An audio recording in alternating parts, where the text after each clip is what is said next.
Being good won't save you. The harsh truth philosophers won't tell you. If you've been told that being a good person is the key to success in life, you've been lied to. Because in the real world, goodness isn't always rewarded. Often, it's exploited. You've seen it. The most generous people are the ones carrying the heaviest burdens. The most loyal are the ones who get betrayed. And the most honest? They're usually the first to be ignored.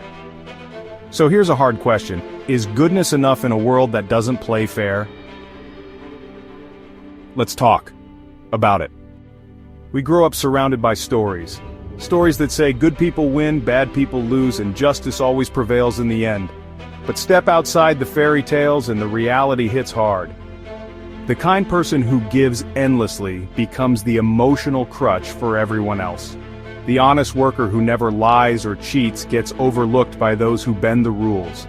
The friend who always shows up becomes expected, not appreciated.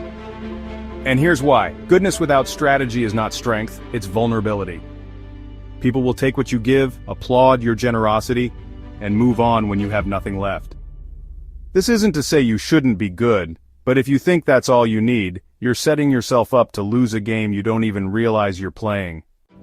Philosopher Arthur Schopenhauer once said, "Compassion is the basis of morality, but even he knew that compassion alone can't shield you from the cruelty of others."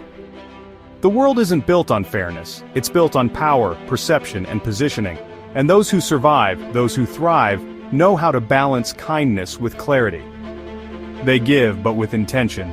They forgive, but don't forget. They help, but only when it doesn't come at the cost of their own stability. Because here's the brutal truth. If you're always available, you become invisible. That's where philosophical realism comes in. Niccolo Machiavelli gets a bad rap, often misunderstood as a champion of manipulation. But what he actually offered was realism, not ruthlessness. He didn't say don't be good, he said don't be foolish. He argued that the successful leader, the effective person, is someone who knows when to be kind and when to be feared, when to tell the truth, and when silence speaks louder, when to show up, and when to pull back. In other words, be strategic or be forgotten, because when you're only good, you become predictable. And when you're predictable, you become easy to control. Let's talk about perception. Plato taught us to seek truth, but Machiavelli reminded us, people don't follow truth, they follow strength. In relationships, in business, in everyday life, people respond more to how you present yourself than who you actually are.